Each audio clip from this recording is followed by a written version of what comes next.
ဟုတ်ပြီရွှေဆိုင်တွေကပဒိန်ဆရာလို့လောက်ပြီးတော့ပဒိန်ဆရာတွေကဘာကြောင့်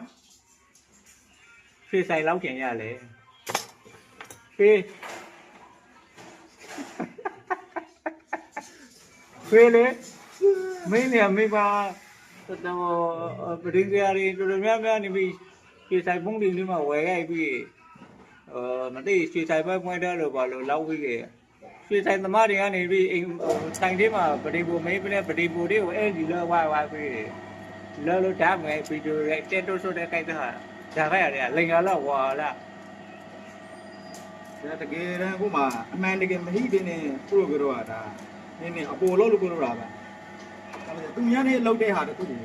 ကိုကအားကြပါမယ်ကိုမတိုင်တဲ့တခုကိုဝမ်ထန့်ကိုဒီငါးပမာဟိရင်ငါလေးလုတ်တယ်ဆိုငါလေးပြင်လို့ရတယ်ဆိုတဲ့ပုံစံမျိုးနဲ့သူများရဲ့လှုပ်ထားတဲ့ဒစိတိကာလာတိကိုလောက်ပြီးကြဒါမှမဟုတ်ပြီးကိုယ့်ရဲ့လောထဲမှာကိုယ့်ရဲ့ဝေါထဲမှာတင်ဟာတိကစင်မပြေပါဘူးဘယ်တော့ကြောင့်လို့ထဲလေ တ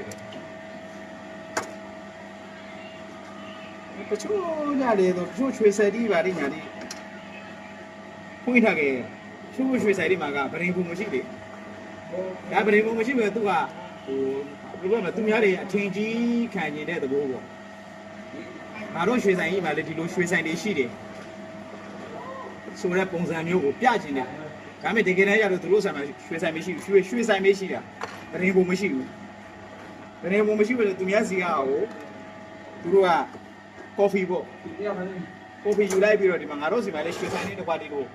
ထုတ်လို့တဲ့ပုံစံမျိုးပေါ့ငါတို့ရွှေဆိုင်မှာဒီလိုပရင်ကြီးစီးတွေထုတ်လို့နေတယ်ပရင်ကိုယ်တိုင်လုပ်ပြီးထုတ်လို့နေတယ်ဆိုတဲ့ဟာကိုကြွားကျင်တဲ့ပုံစံမျိုးလေးတစ်ခုဖြစ်တယ် ဟုတ်ပြီ